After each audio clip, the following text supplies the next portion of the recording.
Hello everyone, আসসালামু আলাইকুম। স্ক্রিনে দেখতে পাচ্ছেন বাংলাদেশের জনপ্রিয় চলচ্চিত্র নায়িকা অপু বিশ্বাস দিদিকে। দিদির একটা সুন্দর এই মাত্র অপু বিশ্বাসের একটি ভিডিও সোশ্যাল মিডিয়ায় আপলোড হওয়ার সাথে সাথে তা মুহূর্তের মধ্যেই ভাইরাল হয়ে যায়।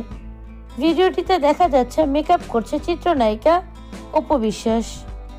গৌতম শাহকে ছেড়ে দিয়ে অপু এখন অনেক দারুণ দারুণ কাজ করছে। বর্তমানে অপু বিশ্বাসের ক্লাসিক্যাল লুক দেখে অবাক অপু বিশ্বাসের ভক্তরা। অনেকেই বলছে গৌতম শাহকে ছেড়ে দিয়ে অনেক ভালো করেছেন তিনি। গৌতম শাহর সাথে থাকলে হয়তোবা অপু বিশ্বাস নিজের মধ্যে এত পরিবর্তন আনতে পারত না। গৌতম দা বরাবরই পুরাতন ধাঁচে কাজ করে অভ্যস্ত, তাই এই মুহূর্তে অপু বিশ্বাসের পরিবর্তনটা খুব দরকার ছিল। অপুকে আরো ক্লাসিক্যাল নতুন নতুন লুকে দেখতে চায় তার ভক্তরা। অপু বিশ্বাসের বর্তমানের দারুণ দারুণ কাজ নিয়ে প্রশংসায় ভাসছেন নেটিজেনরা।